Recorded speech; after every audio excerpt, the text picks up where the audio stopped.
Hello, this is producer Ben, and I just wanted to come on real quick to wish everyone a happy Easter and let you know that alongside today's episode of Honest to God, we also released a Mary's Way of the Cross, Station of the Cross recording over on Spotify, Apple Podcasts, and all those fancy podcasting places. So mosey on over to those podcasting platforms if you feel like you can get a little more holy on this Holy Saturday.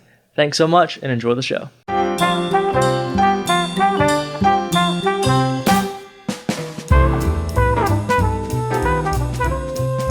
All right, ladies and gentlemen, hello and welcome. Super pumped to be here today. You are listening to Honest to God on AM 1160 The Quest, Atlanta's Catholic radio.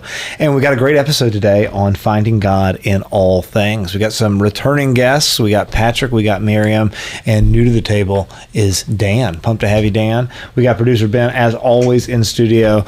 And then to my right is a endless void. It just goes off into the nether regions of our minds and the universe, and there may or may not be show notes Benny there. You never know.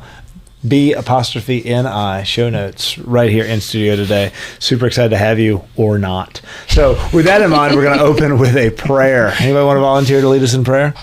I think we got to keep with the new guys doing it. Dan? Dan's got a great voice for prayer. And the Son and the Holy Spirit. Amen. Come, Holy Spirit. Teach us how to pray. Be present with us in our conversation, that it might be for your glory. Mary, teach us to imitate your Son. Hail Mary, full of grace, the Lord is with thee.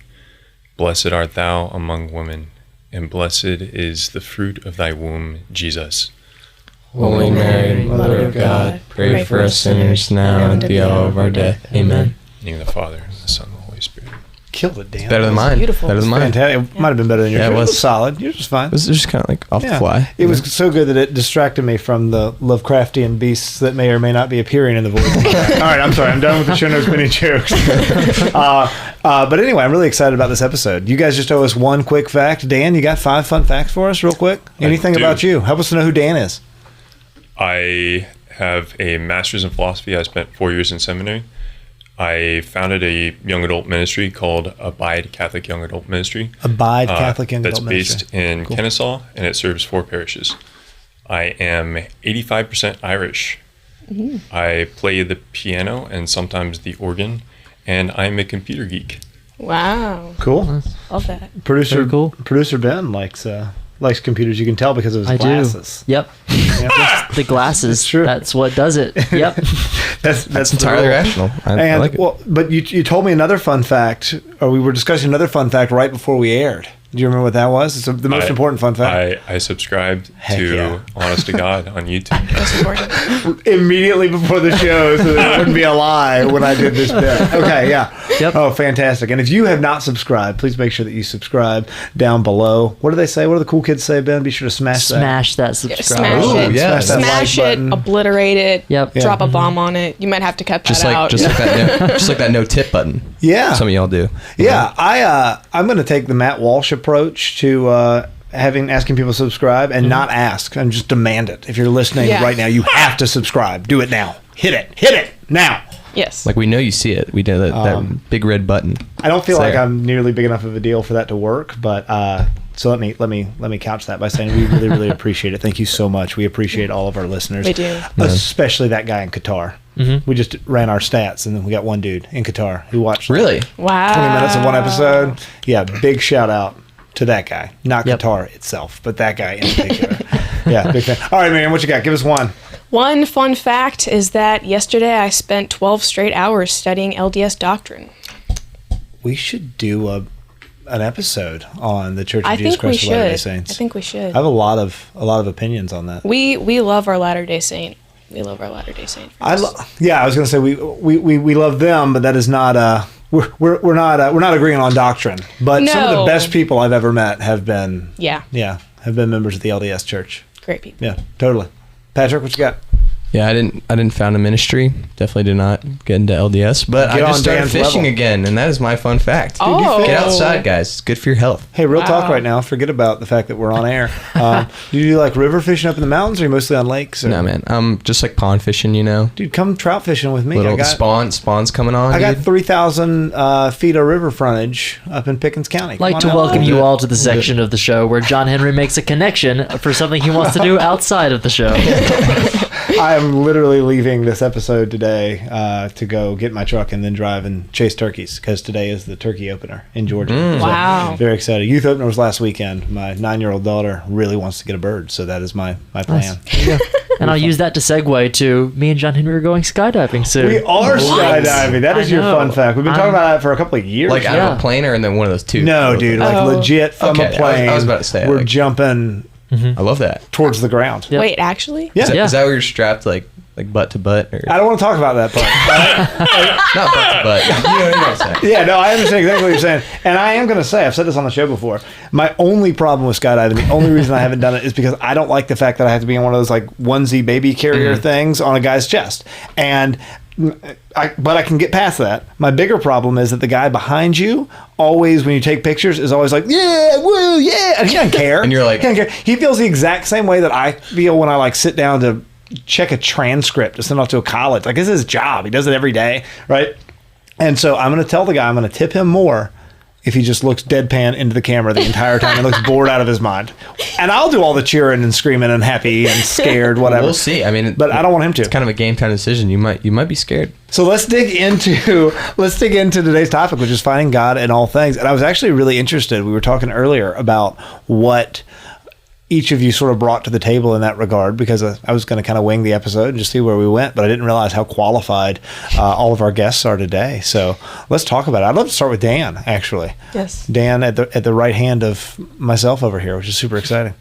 So I'm in the working world, so I have some experience with that, working as an engineer at Georgia Tech Research Institute. Cool. But I also come from my philosophy background, and so I looked at my notes and found that we can talk about work and we can talk about non-work activities. And of those, there are three kinds. There's amusement, which is something done for the relaxation of the mind and body, so as to prepare for future physical or mental effort.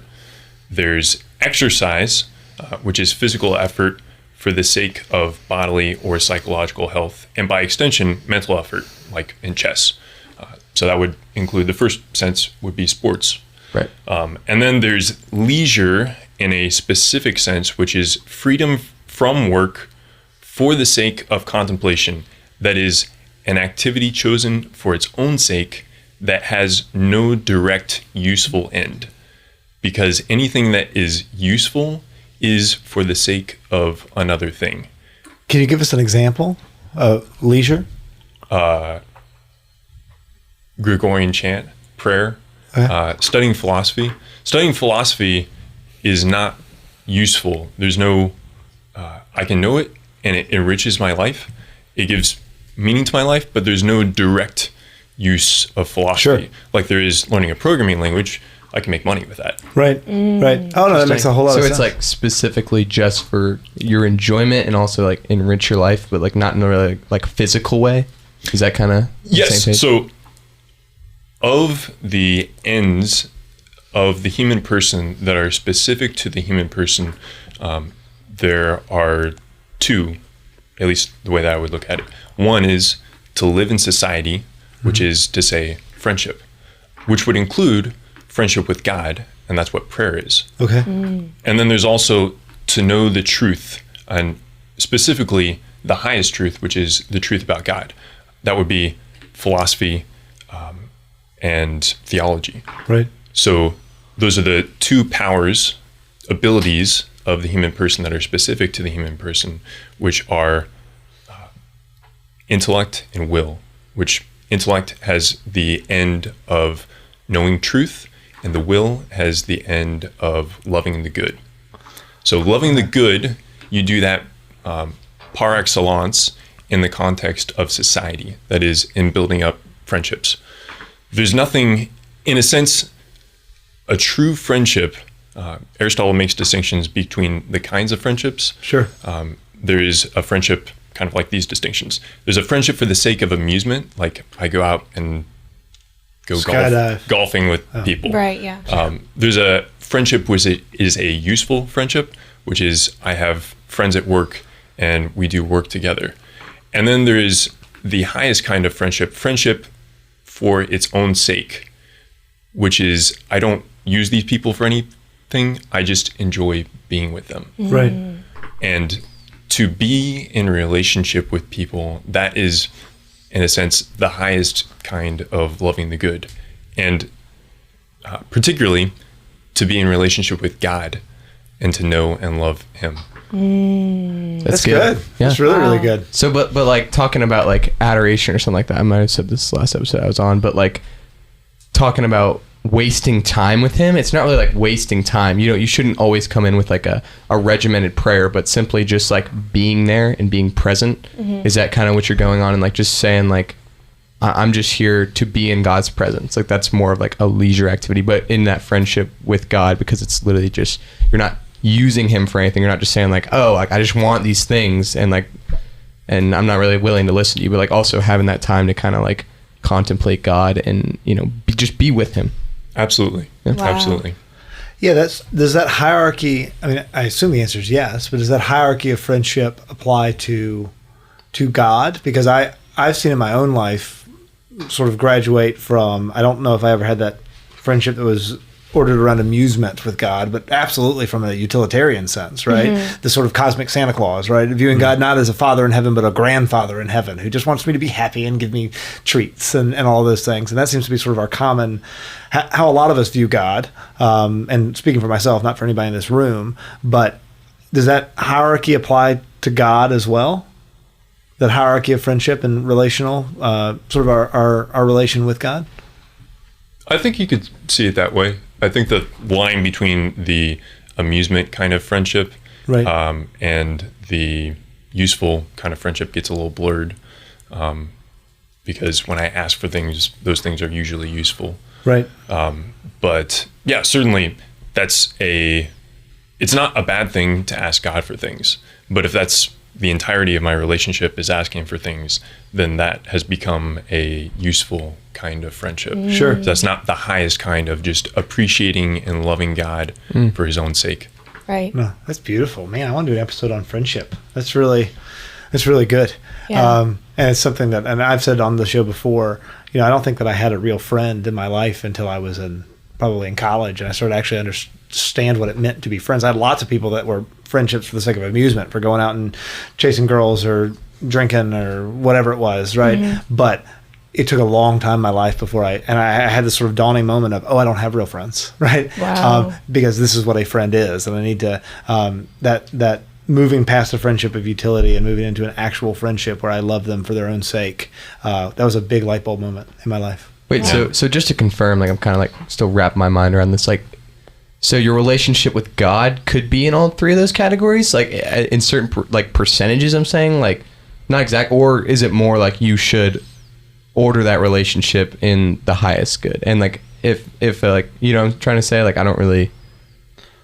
So I'm going to take the position for right now that with respect to God, the distinction between a relationship for the sake of amusement and a relationship for a useful end is not a terribly important distinction. So I'm going to call that the same thing. Okay. So asking God for things and loving God for his own sake, you can do those. You can have both of those relationships at the same time. Not mutually exclusive. Right. I don't think that there's much of a case of somebody who only adores God and never asks for things. That would be weird too. Yeah.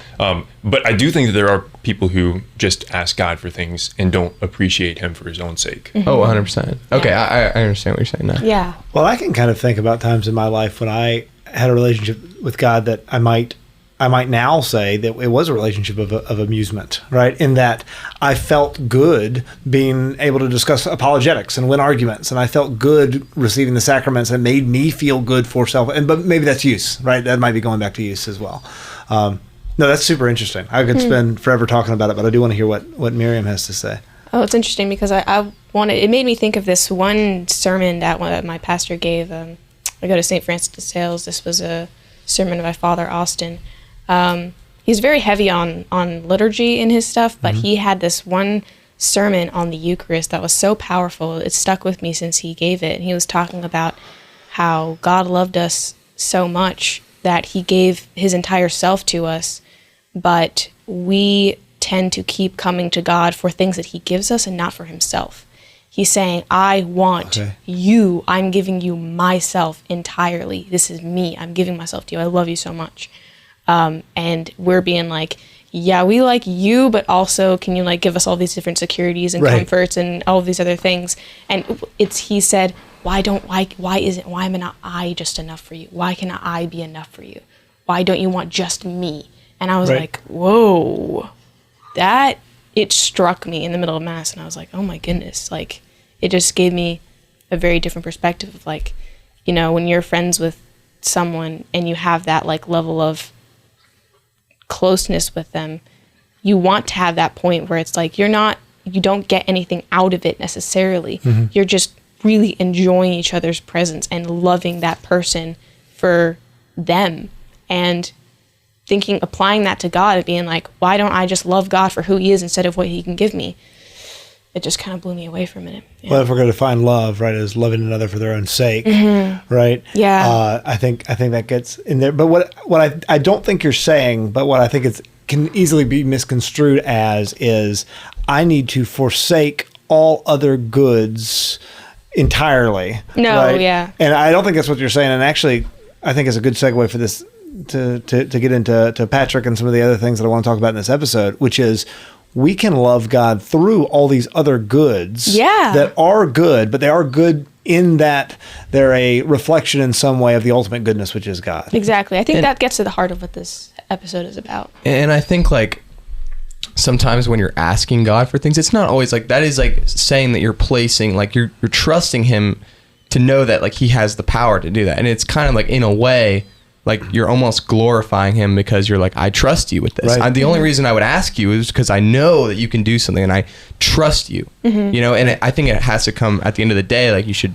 kind of end your prayer with like, your will be done, because like still surrendering that to him. But I do think that like, there's a good thing about like asking like a little child, that like for what you want from God, like there's different elements to that relationship. But I think that's a very important one because like, you are relying on God, and you like, he 100%. wants you to ask for things, he wants you to keep begging him because that's just like revealing how much trust you have in him. So, Exactly. Yeah. And it's that trust goes back to like, I trust you, and the answer to my prayer is no, which it is a lot. Yeah. Right. And it's really hard to ask and also be like, your will be done, because sometimes you don't always get what you ask for, Yeah. So at the end of the day, just making sure that like that relationship is the forefront, but also like asking for things is important too.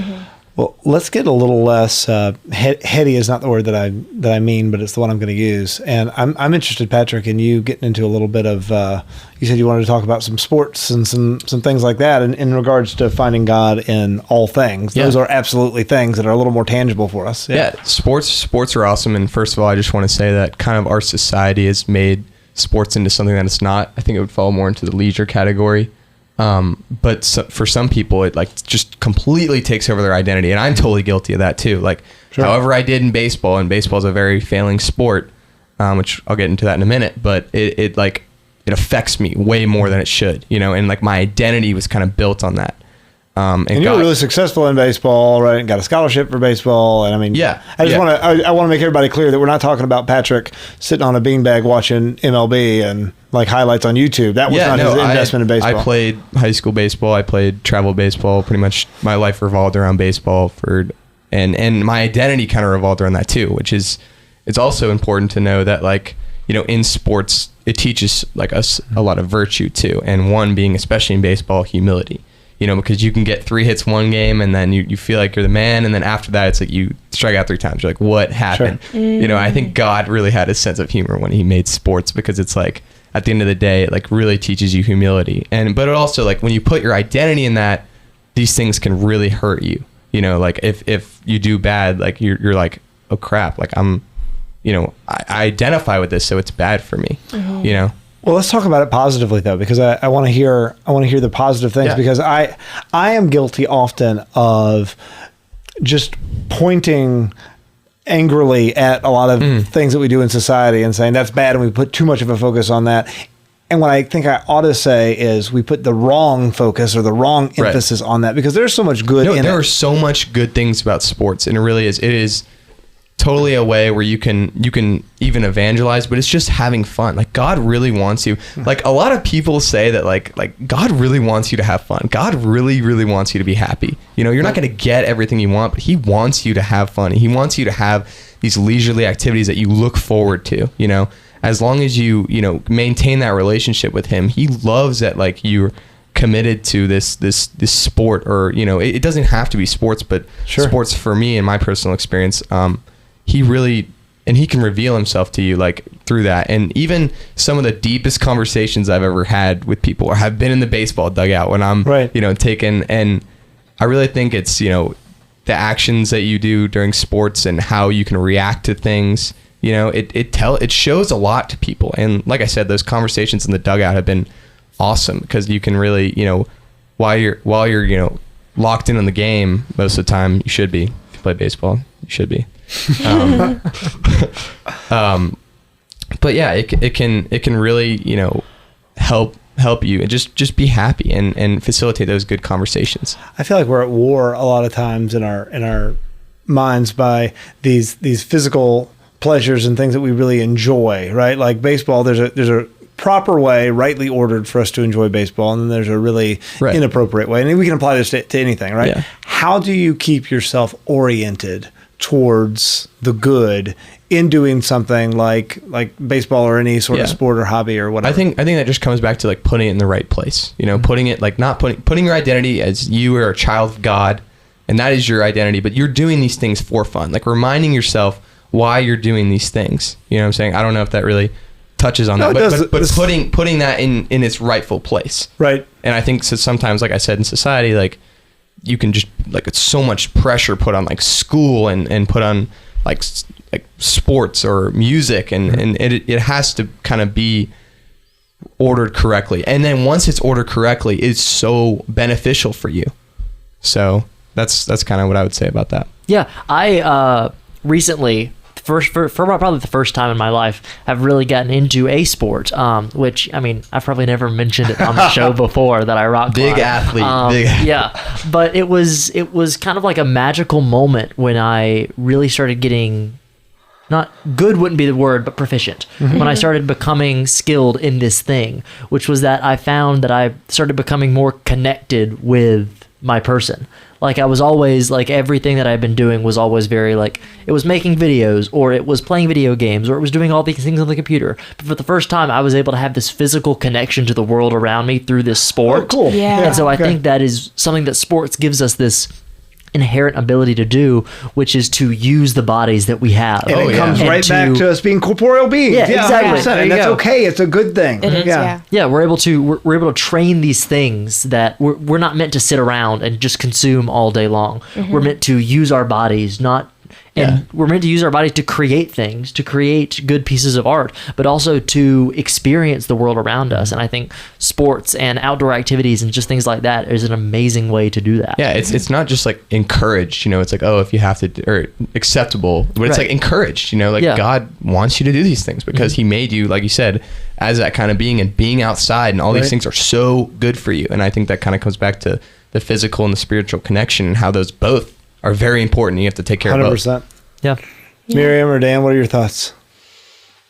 No, yeah, I agree with that completely. I'm definitely not a physical person myself, and I've never been into any sports. So I know what you meant when you said I'm not a physical person, but it sounded like you were making a claim to be like an angelic being. I'm a non-corporeal human. I am not here. I am only spirit. I just have the appearance of flesh. No. Much like our own Shona's Benny. Yeah. You may or may not be there. Yeah, no one knows. I definitely think that there is, in our culture right now, kind of a hatred towards our bodies in some sense, and that, like, we don't have to get Flesh that super out. into that right No now. pun intended. I'm interested. Flesh that out. Especially with aggression and physicality, specifically in men. I think that our society is it's trying to feminize our culture quite a lot, trying to raise boys to be less aggressive. And, rough and tumble play is seen as like a bad thing, and that boys shouldn't be roughhousing and wrestling with each other. And they don't, I think that there's a very negative view on specifically men being physical and aggressive per se, and pursuing excellence and like strengthening their bodies and all these other things. And I think that's why you kind of had this sort of this incel culture of people who are just on their computer all the time complaining about how they can't get any girls and things like that. Yep. And I think that there is a connection there of not valuing our bodies and seeing like sports where you're really pushing your body to the edge and doing all of these crazy things as a good thing, and they see it as somehow like a branch of like toxicity, and that we should all be kind of like demure and no physicality or violence or anything like that. But it's an important part of how God created us, and so. No, and I want to pick up on that here in a minute, but we are at halftime right now, just to keep it with the sports analogies. Please stay tuned. We'll be right back. You're listening to AM 1160 The Quest, Atlanta's Catholic Radio. This is Honest to God. All right, ladies and gentlemen, and we are back. You are listening to Honest to God on AM 1160 The Quest, Atlanta's Catholic Radio. We were discussing finding God in all things today, and we've been kind of all over the place, which is sort of how I wanted the episode to go, because it is finding God in all the things. So right before the break, we cut off with Miriam, and then we went, I don't remember exactly what we were talking about, because off air we were talking about Ben's haircut. By the way, this episode of Honest to God is brought to you by Mr. Don, who will be Best barber in the shearing world. Ben today. Like a sheep. It's going to be great. Yep. A beautiful red sheep. Yeah. All right, so but let's pick up with Miriam, and not Mr. Don. But big shout out to Mr. Don. Thank you for sponsoring us today. Yeah, this is something that really is a topic that is near and dear to my heart. As someone who is studying art at a very, very liberal campus where the teachers are very liberal, and I feel like maybe demonic is strong language, but there's just a lot of very not Quite good. an accusation. It's just a lot of stuff in the art that's being presented that is very backwards and wrong, and so trying to I'm on board with the demonic designation. That makes sense. Go through that and try and find what is good, and how do we find God in that. It can be a struggle for sure. It does come from it. When you're looking at the world, there is a tendency I see in a lot of Christians, and not just Catholics, but a lot of Christians, to kind of see it as the world is bad, like in itself, kind of, and all things of this world are bad, and movies are bad, and music is bad, and some books are bad, and there's all these things, and we're just inundated with evil things all around us. And I don't want to minimize the fact that we are living in spiritual warfare. There are people who are trying to, take our souls from us. There is evil happening in the world. There's an active war to take our souls, and that I don't want to say that isn't happening, but I think that it comes from a spirit of fear and not the right kind of fear. Okay. If you're looking at everything and being like, oh, everything is so bad, I can't imbibe anything, there's nothing good in these things that I see around me.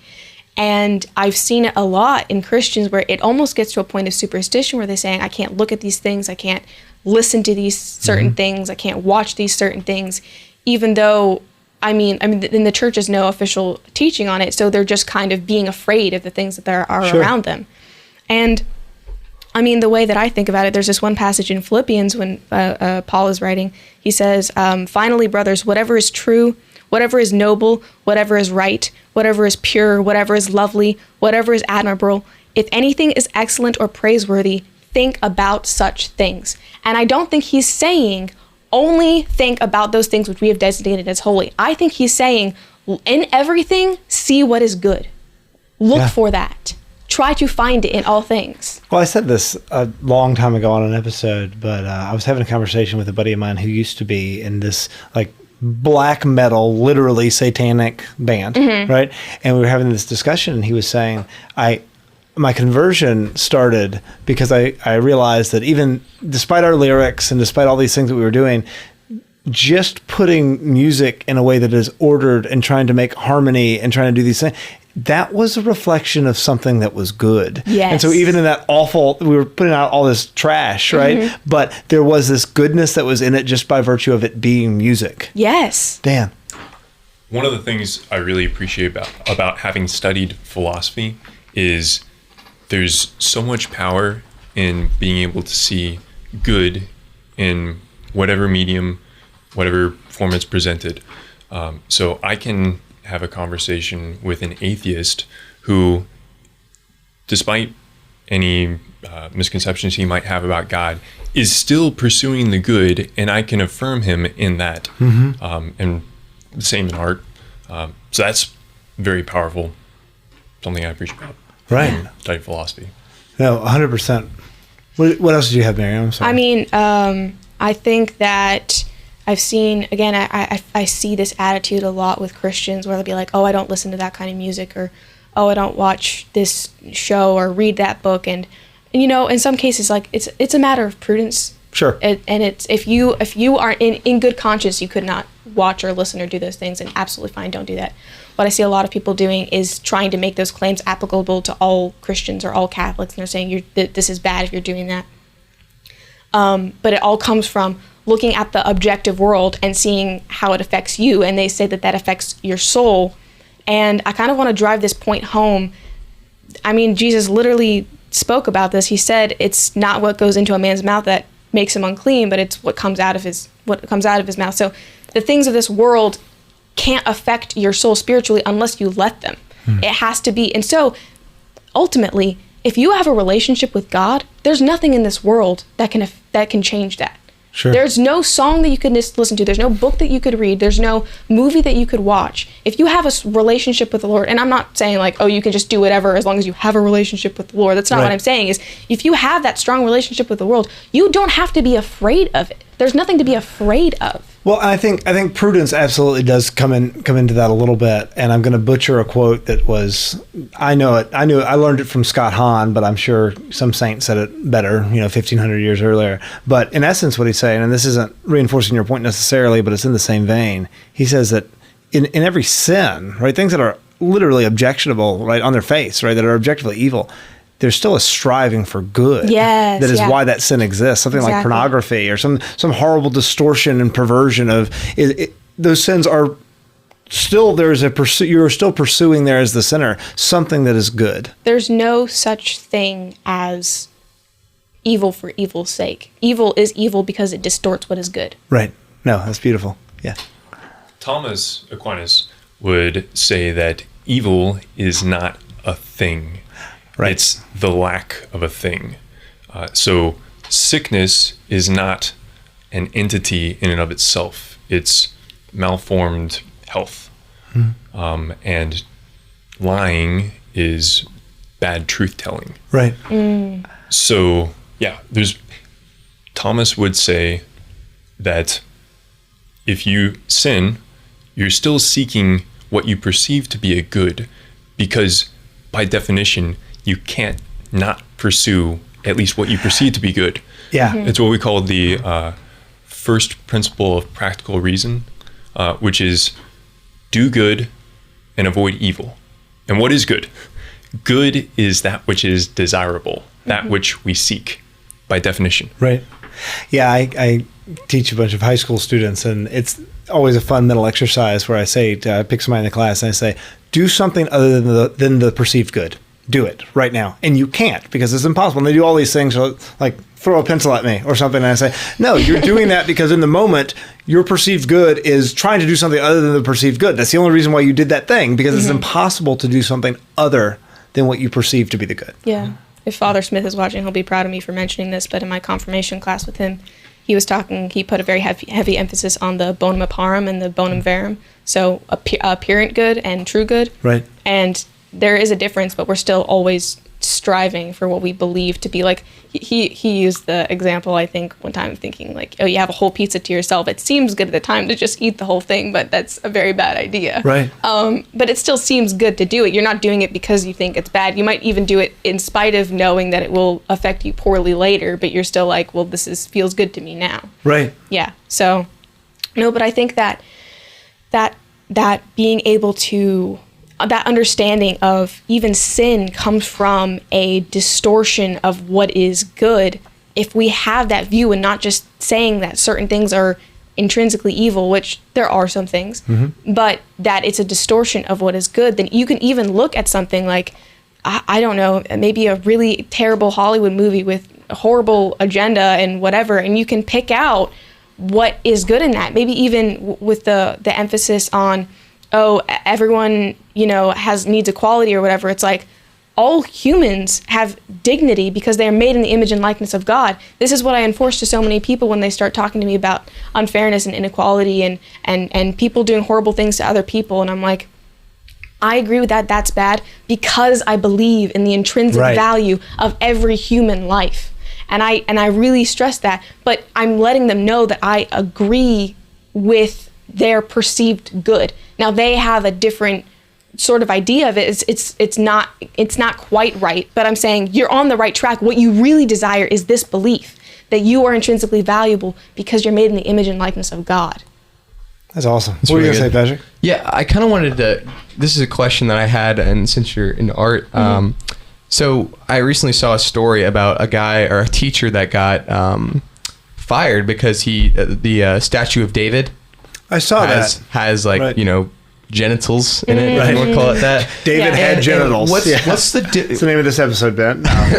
What's the difference? Because I'm really interested in this. Like, what's the difference between like that, which I know, like in my heart, I know that that's not the same thing. Like that is, I feel like not intentionally, but I feel like it's kind of beautiful, Yeah. Like, and what's the difference between that and something that's like very skewed? So is the question one? Is it more general, or is it the question of what's the difference between pornography and nude artwork?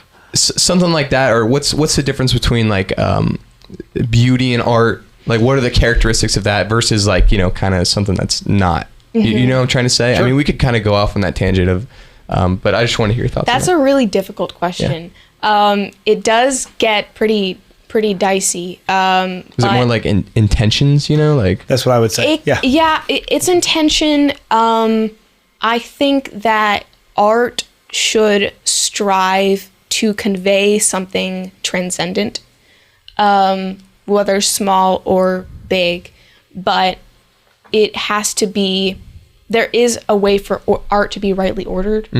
And that's kind of getting into iffy territory because you don't want to be going around saying that certain art is like definitely bad. No one should ever, it gets into very gray, muddy territory. Yeah. But I think you definitely can tell a difference between like a nude statue of something beautiful that seems like it's glorifying the body that like God gave us, rather than a perversion of it and trying to latch on to certain disordered desires in us. I feel like there's like something innate actually, like that just knows, like inner, you know what I'm saying? Like it's like you look at something, you're like, okay, that was not like made for this. This is not something I should be looking at. Versus like something like the statue of David, you're like, there's just something beautiful about that. What's that quote from the Supreme Court Justice about defining pornography, where he says, "I know it when I see it"? Yeah. What were you gonna say, Dan? So there's this statue in the Vatican that is Lady Chastity, and this is the church's, if you will, depiction in art of what chastity is, and she's partially nude. The difference between that and pornography is the intention is to reveal something about genuine beauty. Whereas for pornography, properly speaking, it is to arouse an appetite which has its end in acting on the object. Which is not a good thing, especially given it's out of the context of the marital embrace. But it can be done well. The human body is not bad. And so portrayed in the right light, it can be used towards a beautiful end. Sure. I like that. I like that distinction of it being, if it's revealing something about truth and about beauty versus trying to arouse an appetite. I think that's a very good distinction. I'm going to use that. And one thing you can like, I really like that, and like you can that appetite that was just making me think of like one of the 7 deadly sins. It's gluttony, is what that gluttony and lust. But what good art can do is, instead of pulling it, like it goes into that territory of being sinful and being bad when it's pulling from those depravities, almost those sins that are worse than any other sins, versus pulling from a virtue of beauty and from creation and from God himself, instead of from the darkness of the world. Yeah, in that. absolutely. Yeah, definitely. I think it's like trying to, that was a really good distinction. I really like that. But like almost to kind of simplify it, it's like going towards the good for your, like pornography is like entirely like inward, right?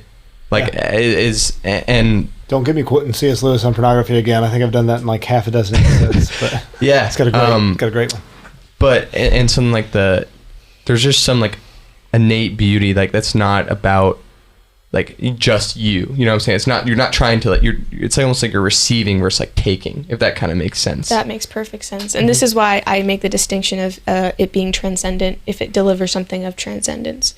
I think, because there's a definite clear difference that I feel when I walk into a modern art museum where I see very strange things and backwards things, and the plaques don't make any sense, and they're all talking about identity and self-expression and all of these other things. It's vapid, it's narcissistic, and it's shallow and vacuous. And then versus walking into one of these beautiful churches where you look up and you see these stunning paintings, these frescoes, these things that are literally supposed to give you an experience of the divine, of transcendence, of there's this good that is outside of you. It makes you feel greater than yourself. Whereas when I walk out of a modern art museum, I feel smaller than I did when I walked in. Oh, that's there's a feeling of interesting. disintegration when I am exposed to this sort of degradation of art. Yeah, there was a quote I heard recently from another Catholic podcast that I listened to. Wait, you listen to other besides this? I know, I do. In my How free dare time, you. when I'm not constantly You're not listening subscribed to or Honest anything. to No, God. you're not subscribed or anything. Not It's just to like them, just casual. us. Yeah, okay. Yeah, just listening. But they were talking about how people that would build these cathedrals, they would start them, and then they knew it would not be finished for their entire lifetime. It was giving of self to this thing that would call others, instead of like modern art, which is get it done and make sure my name's on it so people know I did that. That was me. There was no other influence. It was all me. Yeah. Other than this is beautiful thing that I'm going to give my life to, and my son is going to give his life to as well, because there is a greater purpose that this must achieve. That's beautiful. Yeah. I love that. I want to make sure that we get to the theology of work here before we end. I know that we only have so much time left, unfortunately. And Dan, I would love to hear your thoughts on we hear. It's interesting how many the theology of blanks have been coming up recently. I think it started probably with theology of the body, and then my wife's got the theology of the home book, and there's all these theologies of different topics. And I think in light of finding God in all things, discussing work and the theology of it is something that's very worthwhile. So what are your thoughts, Dan? Sure. So we've been talking about leisure, which is specifically non-work activities, amusement being for the sake of refreshing, and exercise also being for the sake of refreshing, but in a physical sense. And then leisure being something for its own sake. That is, this is why I exist. It's not good for another end. But work is something that is good for another end. And that's not a bad thing. So first point is work is good. It was given to us before the fall. It was made laborious because of the fall. Can you define work for us, for starters? Work is an activity that is done for the sake of something other than itself. Okay, cool. Thank you. Great. Sorry, I just wanted to make sure we were all on the same page with what we meant by work. So in the book of Genesis, when Adam and Eve are first created, God tells them, till the garden and keep it. So work was part of human nature. It's an end of the human person to do work before the fall. Part of the curse of the fall was, by the sweat of your brow you shall work. So work is going to be laborious. But initially, in one of the accounts of creation, man is a co-creator with God. God invites man into this act of creation with himself. And he does that by giving him the authority to name things. In the Bible, to be able to name something is to have authority over it. Right. And so God is creating, man is participating in that by keeping creation, but also by having authority over it and naming it. The third and fourth are its purposes. It is for the sake of building up society so that we can become a civilization of love. And secondly, it is for our own sanctification. So we primarily, as the laity, everyone's vocation is to holiness. The vocation of the priesthood, that is the priesthood in a consecrated sense, is to sanctify the church, which is done primarily by the sacrifice of the Mass. Right. The vocation of the laity is to sanctify the world, which is primarily done by the work that you do on the altar of your desk or wherever it is that you do your work. The vocation of the laity is to sanctify the world. Exactly. That's cool. I like that a lot. Wow. Okay. So priests do that, again, through the sacrifice in the Mass primarily.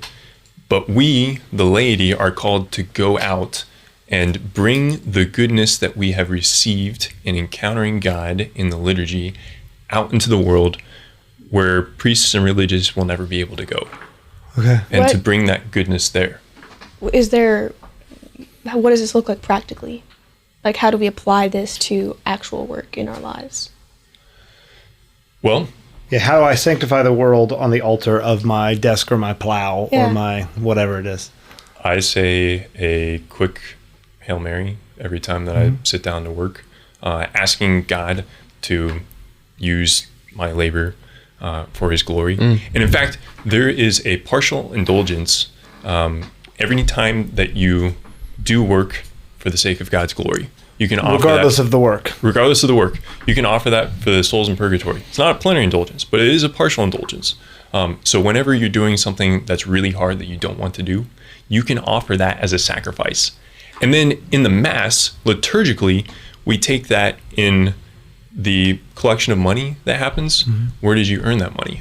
By the work that you did. So you're bringing back the fruits of your labors, which then purchases the bread and the wine that are consecrated at Mass. So in the liturgy, as we go to the Mass, in the offertory, we are putting our money in the basket, which is a sign of our work and our lives, offering that to God, and then God takes the fruits of that, the bread and the wine, and he transforms that into himself. Okay. Dude, that is That's so cool. good. I have That's never really thought good. about it like that. Wow. And then he sends us back out into the world. The last words of the Mass, go, the Mass is ended, or go to share the gospel, live the gospel. So we go out into the world. Thomas Aquinas talks about this pattern of exitus and reditus, that is going out and returning. So Right. there's this pattern of God creates, and then creation is supposed to come back to him by, in the case of human beings, being holy, offering our labor Dude, that's killer. for I like that a lot. our sanctification and for the sanctification of the world, so that human society becomes a civilization of love. Yeah. Right. So in a way, they're not even like work, and you can't really separate them. Like like your work is for like the greater glory of God. And sometimes like I feel like people, for myself, like I separate it, but it's really like so like conjoined together. That's super cool to think about it like that.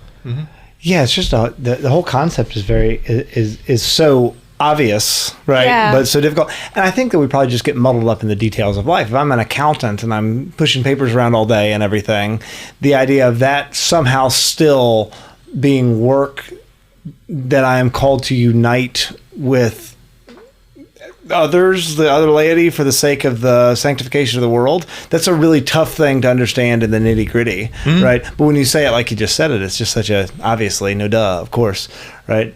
That's really, really good. Yeah. So when I first left seminary, it was a little bit of a culture shock of going from, if you will, contemplation all day, every day, to now I have to push around ones and zeros on the computer screen. And that was really hard. And the psalm that was my prayer, because I've been praying the Psalms 5 times a day, every day for 4 or 5 years, was, there by the rivers of Babylon we sat and wept. On the poplars that grew there we hung up our harps. For it was there that they asked us, our captors, for songs, our oppressors for joy. Sing to us, they said, one of Zion's songs. Oh, how could we sing the song of the Lord on alien soil? If I forget you, Jerusalem, let my right hand wither. Let my tongue cleave to my mouth if I remember you not, if I prize not Jerusalem above all my joys. So there's this great pain of, I wanted, in a sense, to be with God in contemplation, but I was out in the world. And I struggled with that, and I brought that in prayer to God for weeks until I had this experience. I work in a very industrial setting, so I was in this room with no windows, and it was a lab, and it wasn't that much fun. It was Babylon. It was Babylon. I felt like an exile. But in that desire to bring contemplation into my work, to bring the fruits of the Mass into my work, I finally began to experience myself being in communion with God in the midst of very ordinary work, so that work could actually become a prayer. And I was dumbfounded by the fact that I had encountered God in the midst of boring, laborious, ordinary work. Yeah, That's that's so awesome. powerful. That's so good. We're not going to do better than that. No. So I'm No, gonna transition now to the just kind of fun stuff we do at the end. But that was killer, Dan. Thank you That so was much for so sharing good. that. Yeah. Wow. That's going to be I'm a struck. good short. Yeah, Yeah. absolutely. It's going to be like 3 shorts, I think, in there. That'll be a clip. Yeah. Oh, Yeah. that's a promotion. That's from a big shorts. short. Yeah. All right. So I do want to end. I want to thank all you guys for being here. And we have a couple of minutes left, and I do want to end with an old friend of ours called Popsicle Sticks. We're not going to do cards today. We're not going to do cards. We're not doing loaded Popsicle question. sticks? No loaded question juniors. We're going to do We better not Popsicle get any Sticks. repeats. It's been a long time. They're all going to be repeats. They'll all All be one will 100% be one of the same Happens 4 every that single we do every time. single time.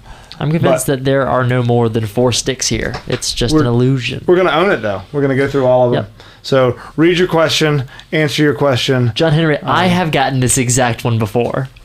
Okay, cool. Okay. I've gotten this one before. They're not exciting, but we'll start with Patrick, and we'll work our way back around. Question is, would you rather be a famous director or a famous actor? Probably actor. That's the wrong answer, I think. Really? Yeah, no, I mean, obviously, it's a matter of opinion. I've gotten one time that I look like young Tom Hanks, actually. Nice. I'll take that. So that's Big. kind of influencing my decision. Or That's Philadelphia. Yeah. Yep. Can I swap with Patrick? Can I swap my No, you popsicle can't with swap with Patrick? Patrick. Aw. And I think you should say director because you don't have all the pressures of being in front of the camera all the time. You don't have to constantly, like, you get a little pot belly. Okay, great. You want to grow out a beard. Okay, cool. You don't have to. When I think famous actor, I'm thinking Christian Bale going from Batman: The Dark Knight to weighing 120 pounds in The Machinist a year later. I'm just Yeah, thinking but of like, all what that. about having to like learn a British accent? It's pretty cool. That would be pretty. Look, I think that makes it all worth it. It's a lot more rare to have like controversy surrounding a director rather than an actor. Like, there's always controversy around an actor, but like, Yeah. when was the last time you heard like That's fair. a director was stripping naked through the streets? Yeah, no, that's Yeah. true. I was considering going back to school and getting a PhD, but instead I just started wearing elbow pads, and I'm going to adopt a British accent. I feel like it gives me the exact same Yeah. level of credence as No, having absolutely, yeah. a DR before my name Wow. or a PhD afterward. Yeah. Miriam. Would you rather be covered in fur or covered in scales? Literally. Yep, we've are all had the same. this one before. Covered Yep. in fur because I joke that I'm cold-blooded. I always am wearing more layers than everybody else because I'm cold, because I don't eat or exercise, and so my body has nothing to burn. Eat or exercise. Okay, all right. It's changed my mind. I'm probably going to go out and do some physical exercise for my spiritual and physical health. There you go. You should rock climb. Rock climb. Be cool. That's right. My arms would be dead. At first. At But first, that's true. yeah. But fur, I've been told that when I was born, I looked like a monkey anyway. So covered in fur would be not new for me. All right. Yeah. Cool. Yeah. Dan, what you got? Have you ever eaten food from out of a trash That's can? a great question. And I never recall having done that. What? Never? But I've totally I done that. have eaten a cricket. Okay. Oh, Okay. so Like That counts. chocolate covered or just straight cricket? Straight cricket. Straight From the Straight earth's cricket. You should trash. check A lot of people say grasshoppers. I was chocolate like covered. 5 I'm years like, old. Grasshoppers are good What too. else do you thing. do when you're 5 years old? Yeah. There you go. No, bugs. I support that. I think Yeah. that's great. Mine's straightforward. I don't like it when they're yes or no answers. Have you ever pulled an all-nighter? Yes. Yes, I've pulled an all-nighter at our annual, or I guess biannual beach retreat multiple times where we would stay up till the sun rose the next day, and those were all some of my best memories from the retreat. Do you Ton of remember when we fun. made we carved the watermelon for Abby and Taylor for They're their gonna be so anniversary? happy. It was the giggliest, dummest evening that I've spent in a long The time. Captain and I had a Crunch blast. box that happened Yeah. that evening. We won't elaborate, but No, these it was- things it was a were beautiful thing. great. All right. I Lord absolutely only did. knows. And what that mine, means. it's way too personal. The fact that I've gotten it twice is: would you rather have no eyebrows or only one eyebrow? And I Ben has no eyebrows feel if you're personally listening. attacked because they're just not there. Like, so one would be better than none, I guess. Someone I live with wrote one. so until I didn't have eyebrows until I was about 25. I mean, I had eyebrows like you do. They're just white. And somebody I've wrote, got time. Yeah, somebody wrote a satirical play that I was in one time, and it was about it centered around these two brothers who were fighting on opposite sides of the Civil War, and then they meet on the battlefield, and all these things happen, right? And they had to figure out a reason for them to know that they were brothers, because in the play they had been separated since they were like 5 years old. And because I had your eyebrows, what we came up with is they had glued their heads together, and when they removed their heads at 5, one of them had lost an eyebrow. So they just colored one of mine black and then gave him a third fake eyebrow. I hadn't thought about that in decades, but Wow. now it's all coming back. Oh my goodness. So I'm with you there, brother. I'm with Yeah. you. It gets better. Okay. Okay. Yeah. All right. And with that, we are going to end this episode of Honest to God because there's nobody else in the room to ask questions to. So thank you guys so much for being here, Patrick, Miriam, and Dan. That was killer. Producer Ben, it's always a pleasure working with you. Ladies and gentlemen, thank you for watching. Thank you for listening. This has been Honest to God on AM 1160 The Quest, Atlanta's Catholic Radio. Producer Ben, Signing off. over and out.